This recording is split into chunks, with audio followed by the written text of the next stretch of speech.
Okay students, we are resuming the class now. I hope आपको मेरी आवाज आ रही है। ठीक है, तो हम एक एग्जाम्पल और करेंगे। ठीक है, वो एग्जाम्पल एक बुक की सॉल्व एग्जाम्पल है। उससे आपको थोड़ा सा और कॉम्प्लिकेटेड सवाल करने की प्रैक्टिस मिलेगी। ठीक है, तो I am sharing the book with you.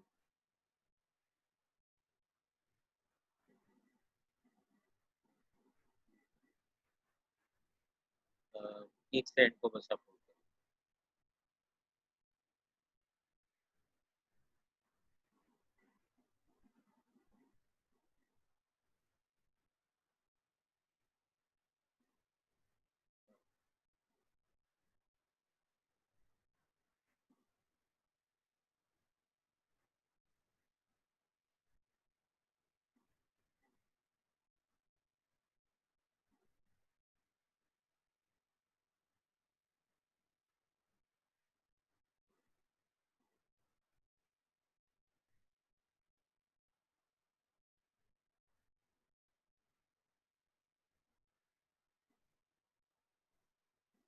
अच्छा, ये आपके लिए मैं वही टेक्स्ट बुक खोल रहा हूँ आपकी। खुल गई है जी। खुल गई है टेक्स्ट बुक। ठीक है, सबको नजर जी आ रही सर। है? अच्छा, इसमें जी ये सर। सेक्शन 3.2 है, convolution of continuous time LTI system. ठीक है, तो ये बिल्कुल वही है जो हम सब अभी पढ़ रहे हैं आजकल। और जो आपको मैं अभी इसका न्यूमेरिकल कराने लगा हूँ वो ये वाला है, न्यूमेरिकल नंबर।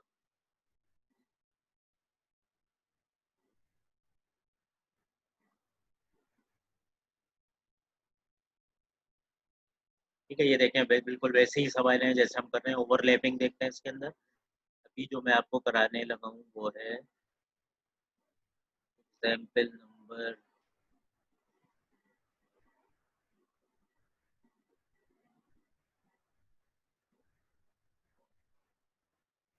3.7 है।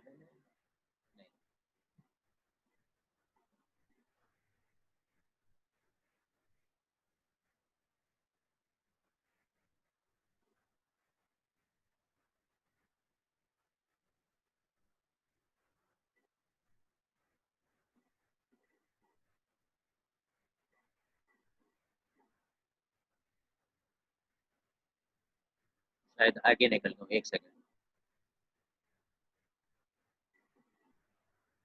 हाँ, आगे निकल गया। तो ये वाली करा रहा हूँ मैं आपको।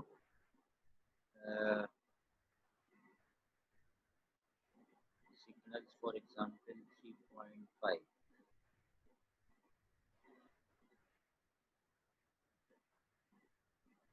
3.9 एग्जाम्पल 3.5। हाँ, 3.5 करवा रहा हूँ, सॉरी।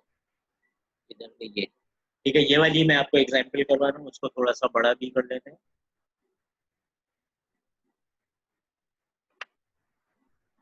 ठीक है, system with a rectangular impulse response. ठीक है, तकरीबन इसी टाइप के हम सिस्टम कर रहे हैं जिसमें इम्पल्स रिस्पॉन्स जो है वो सिस्टम का रेक्टेंगुलर है। ठीक है, नॉर्मली, ताकि हम उसको आराम से रिवर्स कर सके और शिफ्ट कर सके। ठीक हो गया, तो हम इसको देख लेते हैं as a third example. Example 3.5 है ये। ठीक है, इसके अंदर उसने जो सिस्टम को इनपुट दिया है वो ये इस तरह का है। ठीक है, सिस्टम को जो इनपुट दिया है उसमें एक इम्पल्स है। ठीक है, एक्स ऑफ टी में एक इम्पल्स है at t is equal to -3। ठीक है, it's advance in time by 3 second. तो इम्पल्स एग्जिस्ट करेगी at t is equal to -3। और इसके अंदर फिर आगे एक एक्सपोनेंशियल फंक्शन है जिसको उन्होंने स्टेप से मल्टीप्लाई किया हुआ है, यानी कि ये टी ग्रेटर देन 0 के लिए अप्लाई कर रहे हैं। तो अगर हम इसको स्केच करें तो कैसे है? अच्छा, एक्स ऑफ टी को हम अगर स्केच करें तो कैसे है?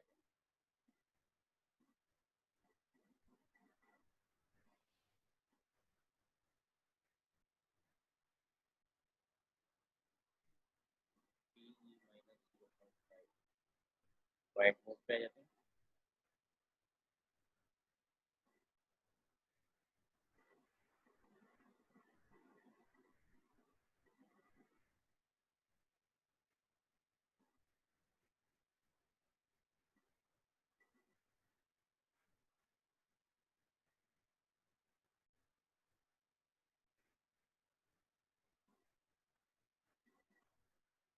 यानी कि इसका जो एक्स ऑफ टी है वो कैसे है,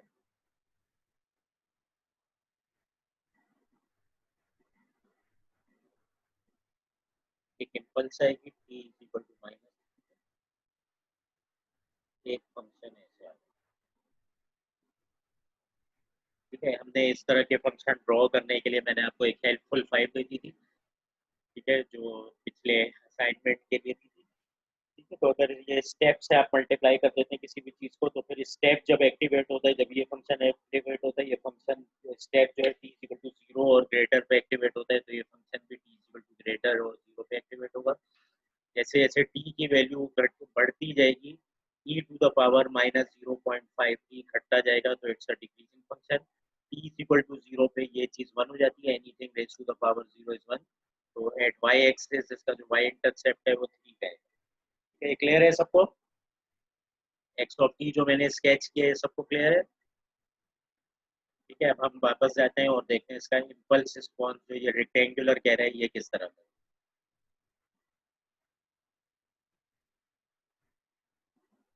ठीक है, अब इसका जो ये इम्पल्स रिस्पॉन्स है ये कह रहा है ये इस तरह का है।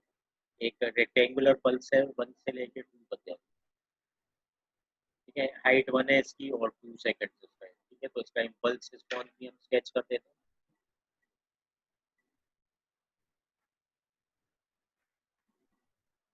इम्पल्स रिस्पॉन्स है वैसे।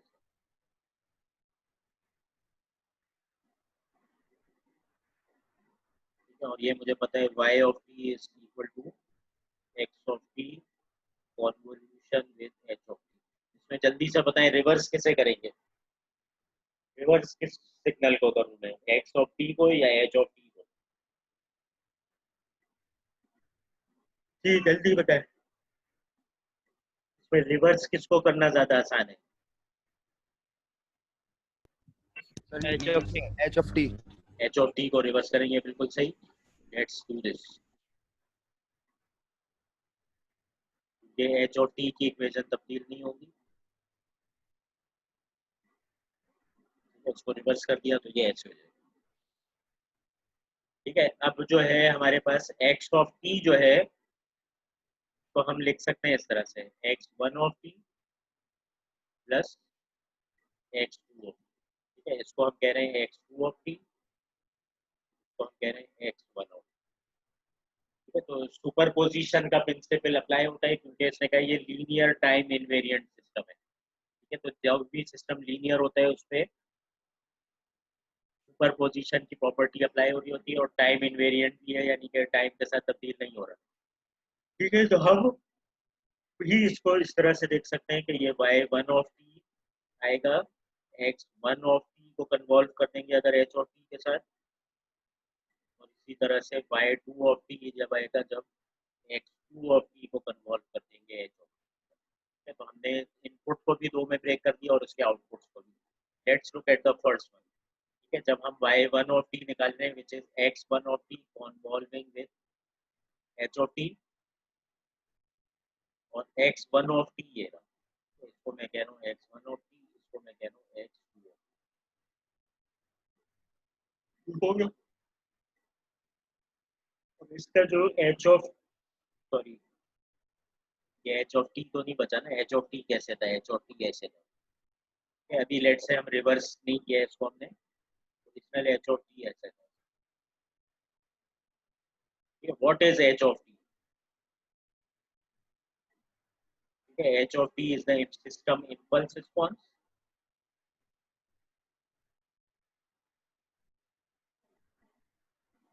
and it comes when the input is an impulse। ठीक है, अगर मैं सिस्टम को कोई इम्पल्स देता हूँ तो उसका जो रिस्पॉन्स है वो कहता है एच, वो कहलाता है एच ऑफ टी। तो अगर मैं सिस्टम को कोई इम्पल्स देता हूँ तो उसका रिस्पॉन्स इस तरह से आता है। Right? Everyone clear on this? Everyone clear on this? अब मैंने सिस्टम को इम्पल्स ऑफ टी नहीं दिया है, x1 ऑफ टी दिया, which is an impulse which is 3 seconds advanced in time।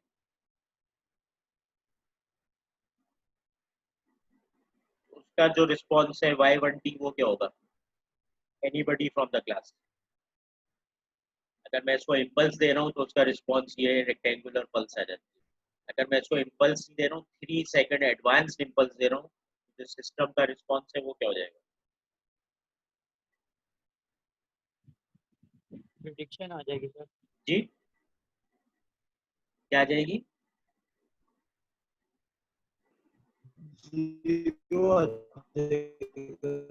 Sorry आपकी आवाज कट रही है। ठीक है, दिस सिस्टम इज लीनियर, तो इसका मतलब इस पे सुपर पोजिशन चल सकती है। This system is also time invariant. Time invariant का मतलब कि जो ये सिस्टम आज कर रहा है वही आज से 5 साल पहले कर रहा था, वही आज से 10 साल के बाद करेगा। तो अगर मैंने सिस्टम के इनपुट को एडवांस कर दिया है तो सिस्टम का आउटपुट भी एडवांस हो जाएगा। ठीक है, यानी कि y1 ऑफ t बन जाएगा h of t plus 3 which is like this. जो h ऑफ t था वो भी 3 सेकंड एडवांस हो जाएगा, यानी कि जो चीज 2 पे आ रही थी वो चीज अब -1 पे आ जाएगी, जो चीज 0 पे आ रही थी वो चीज अब -3 पे हो जाएगी। This will be y1 of. ठीक है, आपकी वो बात सही है कि सिस्टम जो है 1 सेकंड को होल्ड करेगा। 1 सेकंड को होल्ड करिएगा, मैं एक कॉल ले। अस्सलाम वालेकुम सर। सर मैं भी जूम पे क्लास ले रहा हूँ, मैं क्लास लेते ही कॉल बैक करता हूँ। सर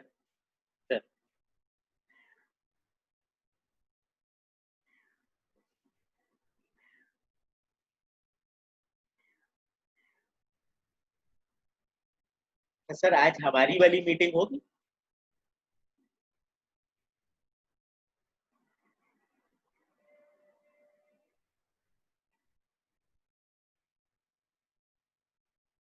नहीं मुझे याद नहीं था, हर हफ्ते हम कर रहे थे ना तो। नहीं, ठीक है सर, मैं देख के मैं रिस्पॉन्ड कर दूंगा बिल्कुल। ठीक है सर, ठीक है सर, थैंक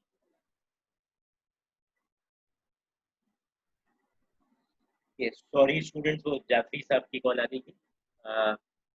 ठीक है, यहाँ तक सबको क्लियर है बच्चों को?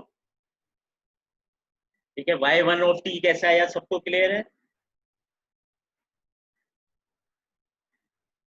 y1 ऑफ t कैसा आया सबको क्लियर है? मेरी आवाज आ रही है सबको? सबको मेरी आवाज आ रही है? जी जी सर। अच्छा, y1 ऑफ t सबको क्लियर है? y1 ऑफ t कैसे आया? ठीक है, आपका जो इसमें सिस्टम वैसे है, क्लियर नहीं हुआ। आपका जो सिस्टम है वो है लीनियर टाइम इनवेरिएंट सिस्टम।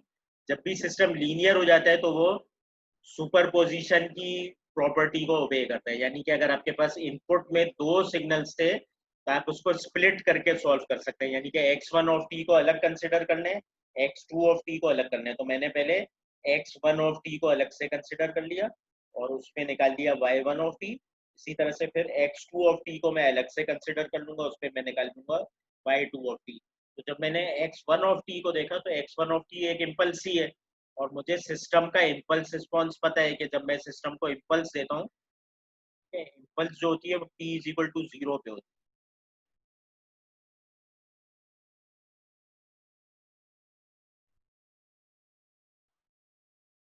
है। इम्पल्स जो होती है,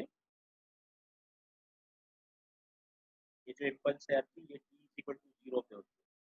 ठीक है, तो अगर मैं t इज इक्वल टू 0 पे इम्पल्स देता हूँ तो सिस्टम का जो रिस्पॉन्स है वो एक रेक्टेंगुलर पल्स है इस तरह से। तो अगर मैं इस इम्पल्स को टाइम में पीछे कर देता हूँ, यानी कि ये इम्पल्स 3 सेकंड पहले आ जाती है, तो इसका इम्पल्स रिस्पॉन्स भी 3 सेकंड पहले आ जाएगा, ऐसे आ जाएगा। ठीक है, सबको क्लियर है? क्योंकि it is a time invariant system.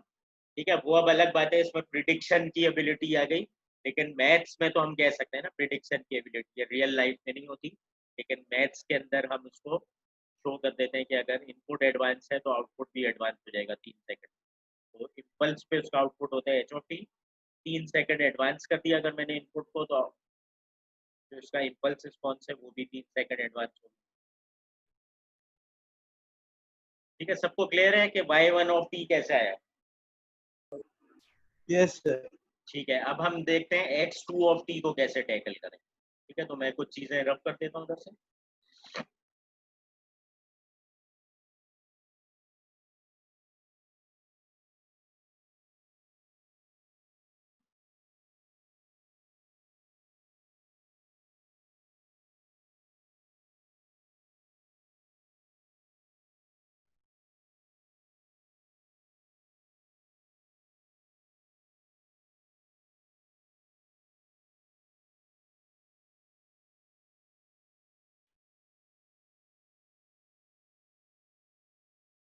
ठीक है, अब x1 ऑफ टी हमने डील कर लिया, अब x2 ऑफ टी डील करें।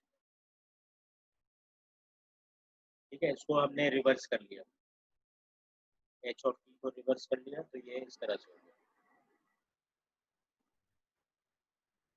ठीक है, या दोबारा से ड्रॉ कर लेते हैं अब। ठीक है, अब x1 ऑफ टी मैं ड्रॉ नहीं करूंगा क्योंकि उसको हम डील कर चुके हैं। x2 ऑफ टी को देखिए,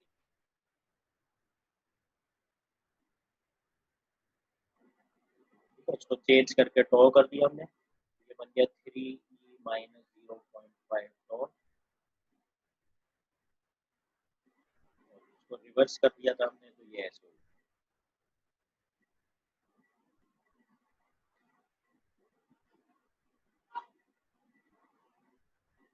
ठीक हो गया। तो for t less than zero overlapping हो रही है, और t less than equal to zero by t is equal to no.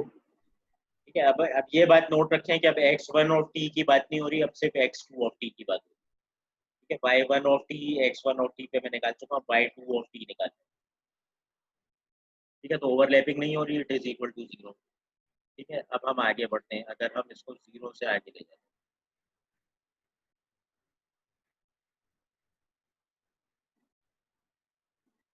तो जीरो से आगे ले गए तो ये -2 से आगे बढ़ गया, और इसकी ट्रेलिंग लीडिंग एज जो है थोड़ी सी आगे निकल गई। अब ओवरलैपिंग हो रही है, हो रही है बिल्कुल। ठीक है, between yes sir. T and zero हो रही है, और कब तक हो सकती है इस तरह से ओवरलैपिंग?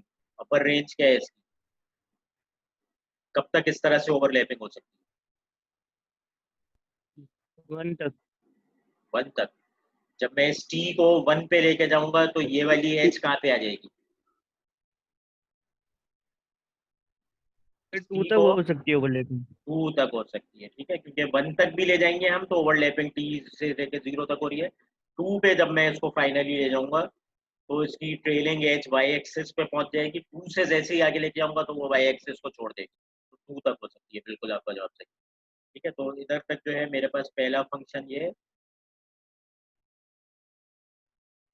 दूसरा जो फंक्शन है, क्योंकि ये एक रेक्टेंगल पल्स है, इसकी इक्वेशन नहीं बदलती, ये बनी रहता है बेचारा।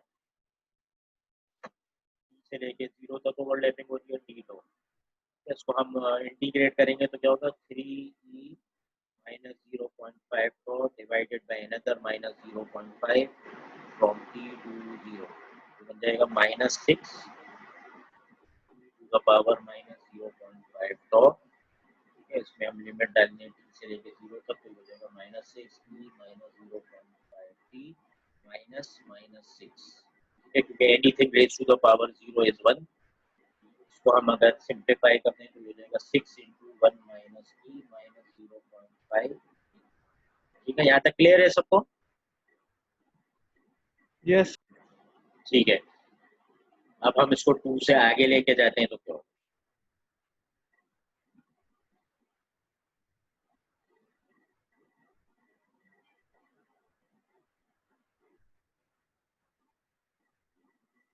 अब कहाँ तक मैं इसको लेके जाऊँ, ई को 2 से आगे, कि इसकी ओवरलैपिंग जो है तब्दील होना शुरू हो जाए। ठीक है, 2 से आगे लेके जाता हूँ सर तो इसकी जो 3 ओवरलैपिंग तक है, है। इसकी ओवरलैपिंग कहाँ से कहाँ तक जाएगी? अब मैं इसको 2 से आगे ले गया, 2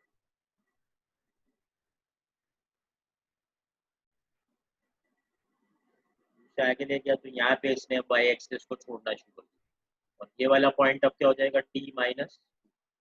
अब जो ओवरलैपिंग है वो कहाँ से कहाँ तक होगी? 4 तक। ये कौन बोला? और आप 4 तक कैसे हो जाएगी? मैंने कहा सिर्फ 2 से आगे लेके जा रहा हूँ मैं इसको। अच्छा, आप कह रहे हो 4 तक? नहीं, क्या गौर से सोचें, अगर मैं इसको 4 पे भी ले जाऊं, उसको आगे जाके 4 पे भी ले जाऊं तब भी ओवरलैपिंग कहाँ से कहाँ तक होगी,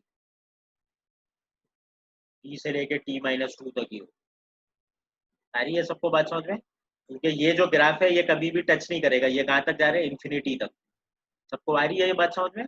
ये वाला जो ग्राफ है ये इन्फिनिटी तक एसिम्प्टोट हो जाएगा, ये कभी भी एक्स एक्सिस को ज्वाइन नहीं करेगा। सबको आ रही है ये बात समझ में?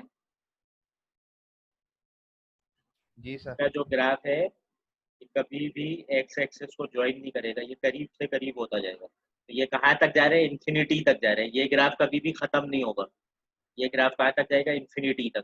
तो अगर मैं अब इस टी को इन्फिनिटी तक भी ले जाऊं तब भी ओवरलैपिंग रहेगी, और कहाँ से कहाँ तक रहेगी, between T and t-2।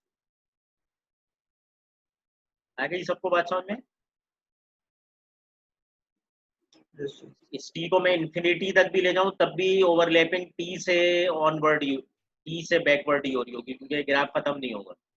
T को मैं इन्फिनिटी तक भी ले जाऊं ये ओवरलैपिंग करता रहेगा। इसके बाद फिर लोअर लिमिट इसकी अब t-2 हो गई है। Again we write the two, ठीक है। मैं नीचे वाला पार्ट रब कर रहा हूँ,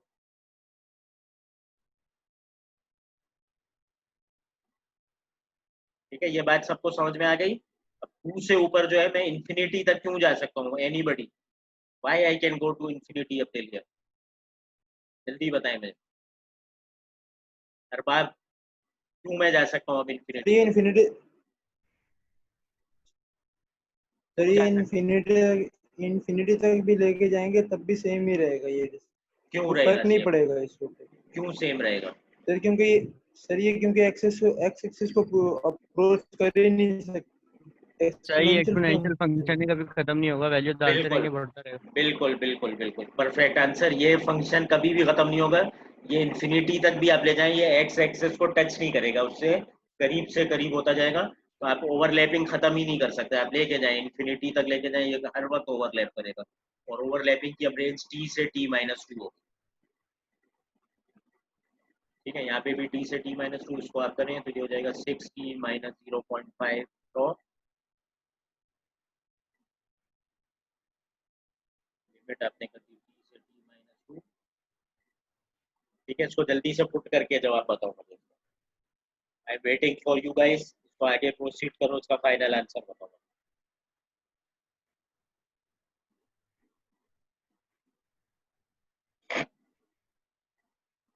ठीक है, I am waiting for you to give me the correct answer, ठीक है। एक मैंने आपको करके दिखा दिया इंटीग्रेट, ये वाला आपसे इंशाल्लाह जल्दी से।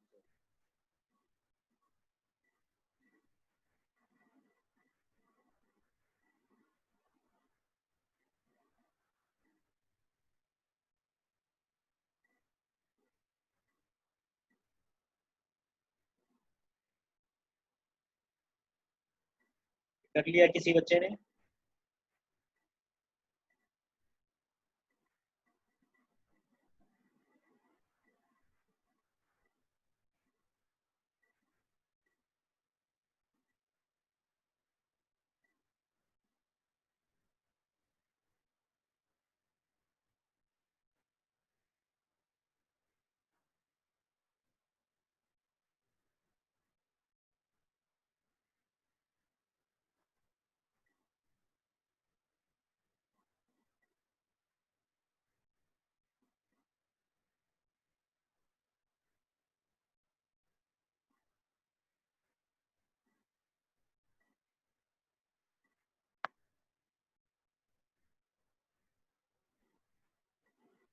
जो भी कर रहे हैं मुझे जल्दी से आंसर बताए उसका।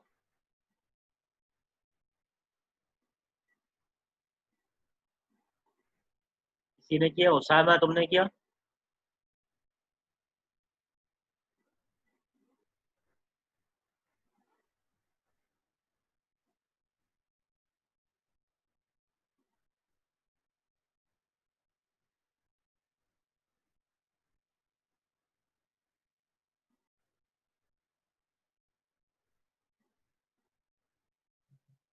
Sir -0.5t।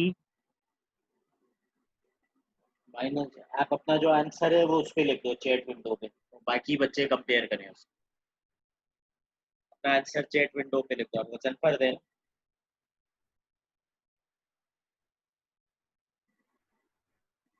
Right your answer in the chat window, बाकी बच्चे भी करके कंपेयर करें।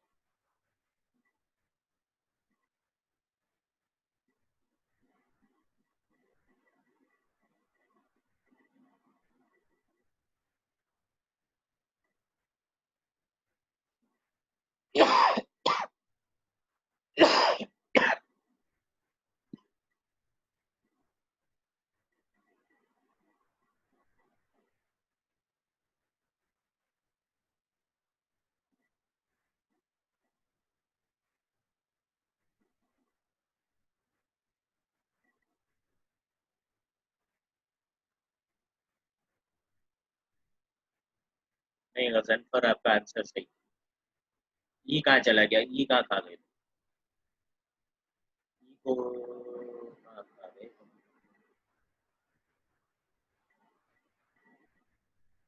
और किसी बच्चे का जवाब उसामा तुमने किया?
सर आप लिख लें 6c minus 0.5 t divided by 0.5।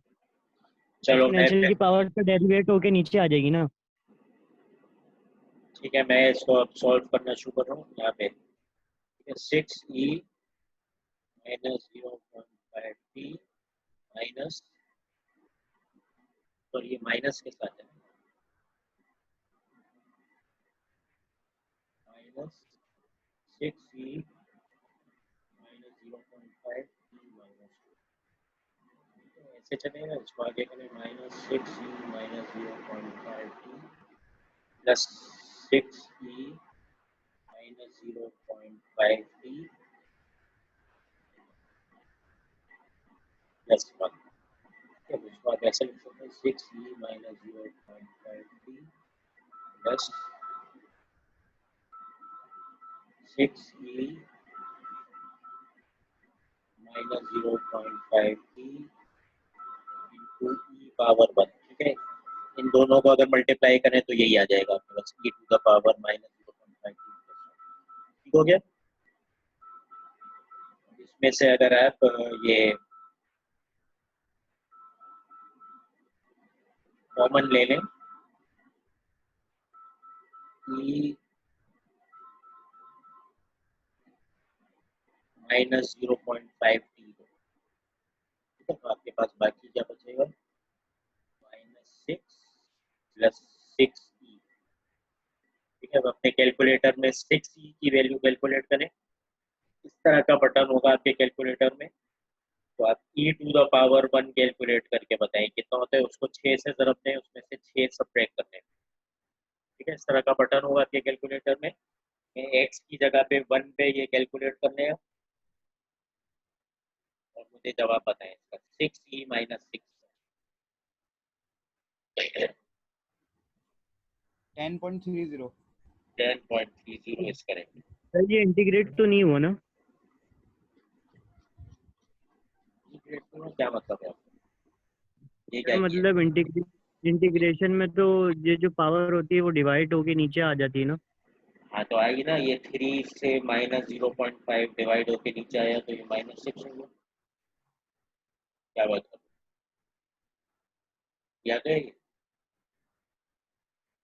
3 divided by -0.5 क्या आएगा? सही है सर, सही है। ठीक है, तो उसका जो फाइनल आंसर है वो क्या आ गया? 10.3 e टू द पावर -0.5। ठीक है, ये शॉर्ट एग्जाम्पल है, तो अब जाके बुक में से वेरीफाई कर लेते हैं अपने आंसर्स।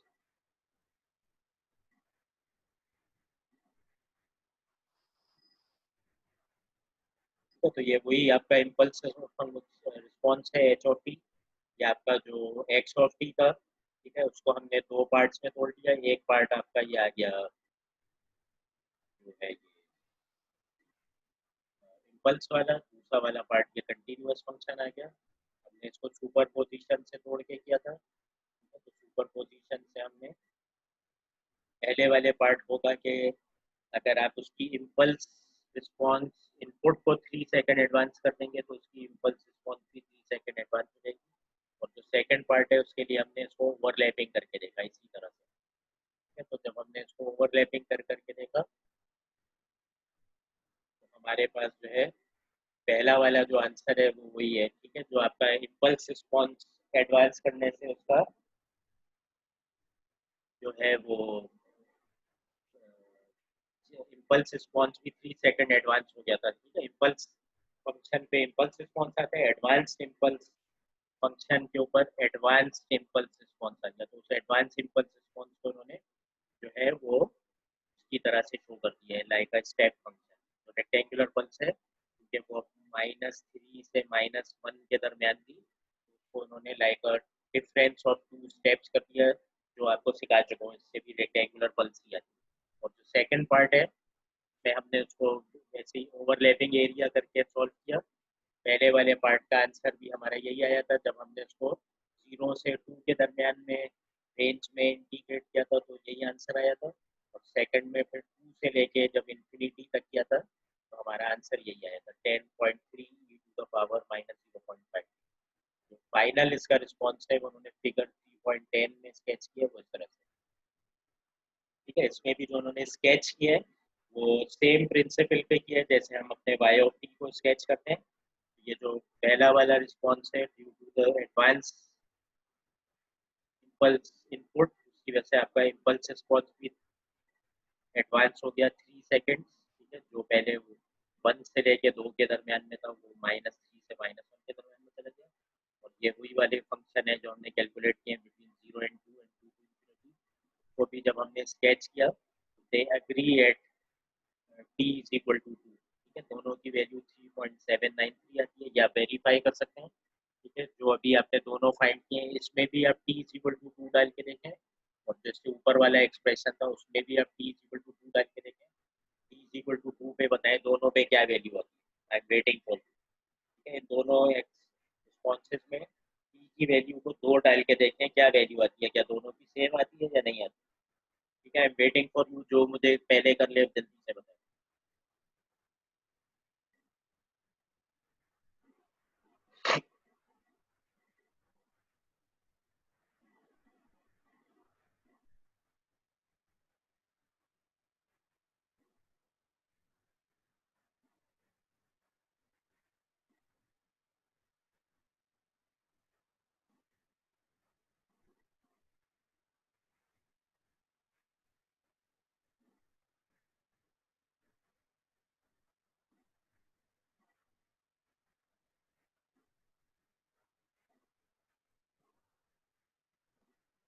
इसमें दोनों को t इज इक्वल टू 2 पे एवेल्युएट करें, नीचे वाले को एक्सप्रेशन को ऊपर वाले को, और वेरीफाई करें कि दोनों से एक ही जवाब आते हैं। किसी ने नहीं किया अभी तक, कैलकुलेटर नहीं है किसी के भी पास।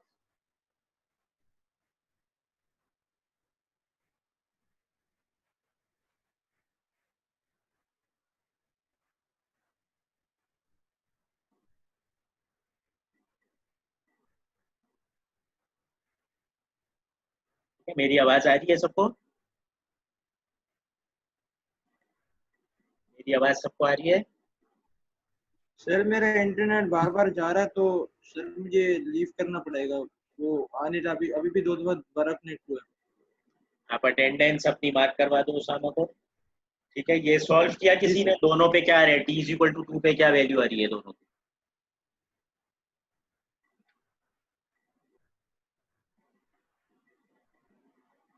खान रहमानी क्या आ रही है?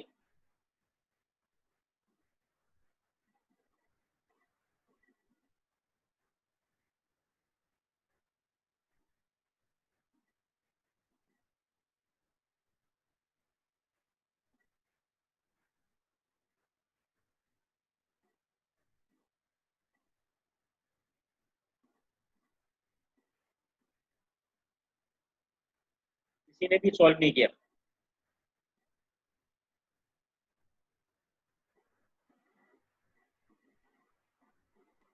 ठीक है, दोनों पे आपकी जो वैल्यू है वो एग्री करनी चाहिए, 3.793 है। पहला वाला जो है वो राइजिंग एक्सपोनेंशियल है, क्यों होगा राइजिंग? ठीक है, क्योंकि पहले वाले की इक्वेशन ये है, जब t को आप जीरो पुट करेंगे, anything raise to the power zero is one, one minus one is zero. ये वाला जो है ये जीरो से स्टार्ट करेगा।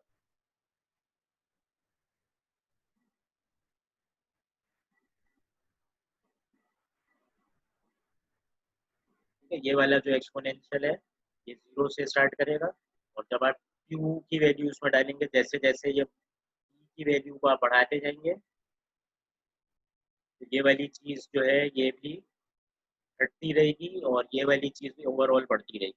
और ये वाला जो एक्सपोनेंशियल है इसमें जैसे जैसे आप t को बढ़ाते जाएंगे तो ये डेफिनेटली घटने की तरफ जाएगा। ठीक है, so the whole y of t looks like this. ठीक है, इस सवाल में किसी को कोई कंफ्यूजन, कोई डाउट अभी है तो पूछ लें आप।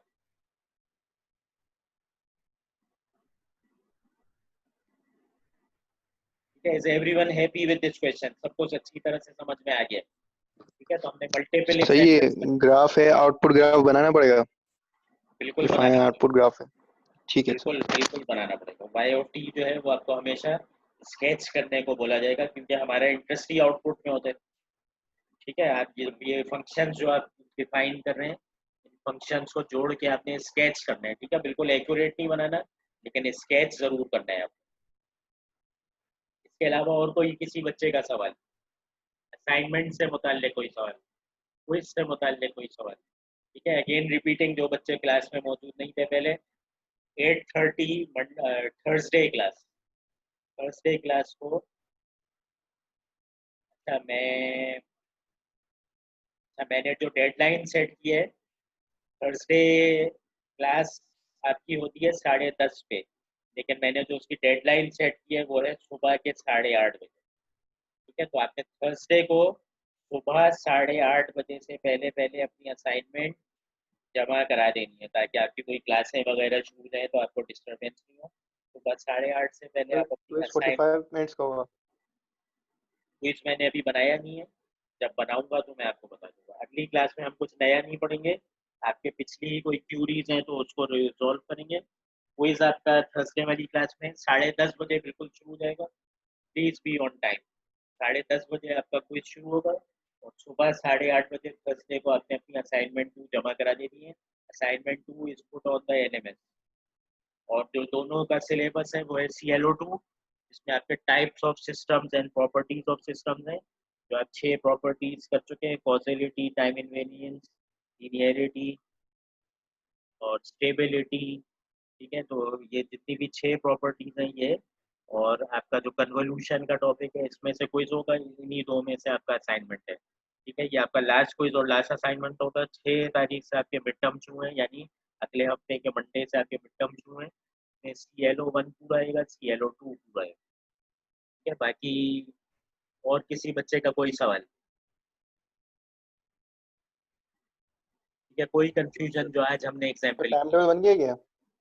एग्जाम का जो टाइम टेबल है वो मैं पता कर लूंगा, मेरे ख्याल से अभी तक फ्लोट नहीं हुआ है, एटलीस्ट फैकल्टी को नहीं मिले। लेकिन आपका मैं कोशिश करके क्विज 2 और असाइनमेंट 2 जो है, पूरी कोशिश करूंगा कि एग्जाम से पहले पहले जो है वो मैं आपको चेक करके दे दूँ। सर प्रैक्टिस प्रॉब्लम्स भी दे दें। प्रैक्टिस प्रॉब्लम, ये असाइनमेंट दी है ना, ये प्रैक्टिस प्रॉब्लम है। यही तुम लोग खुद नहीं करते हो, एक बच्चा करता है उससे छापा लगाते हो, और बाकी सब बस मुझे लिटरली सर ना, ये यही करता है। 2-3 असाइनमेंट चेक करनी होती हैं, बाकी मुझे पता चल जाता है किस बच्चे ने किससे छापा लगाया है, उसमें ब्रैकेट बना लेता हूँ। ये वाले जिन बच्चों ने छापा लगाया है उनको 7 नंबर देने, ये वाले जिन बच्चों ने छापा लगाया है उनको 8 नंबर देने। इस तरह से मेरा काम आसान हो जाता है। टोटल 3 वर्जन होते हैं असाइनमेंट के। आप कोई 2-3 बच्चों से ही कॉपी करते हैं, तो मैं वो 3 ब्रैकेट बना लेता हूँ, उसपे चेक करना भी आसान हो जाता है। ठीक है जी, अब आप अपनी अटेंडेंस मार्क करा दें। This is end of lecture. ठीक है, मैं रिकॉर्डिंग अपनी स्टॉप कर रहा हूँ। आप उसामा को अपनी अटेंडेंस रिकॉर्ड करा दें, और उसामा आप फ़ौरन ही मुझे दोनों सेशन की अटेंडेंस भेजें। ठीक है, बस मैं रिकॉर्डिंग स्टॉप कर रहा हूँ। क्लास ऑन है लेकिन मैं माइक अपना हेडफोन उतार रहा हूँ, तो मैं रिस्पॉन्ड नहीं कर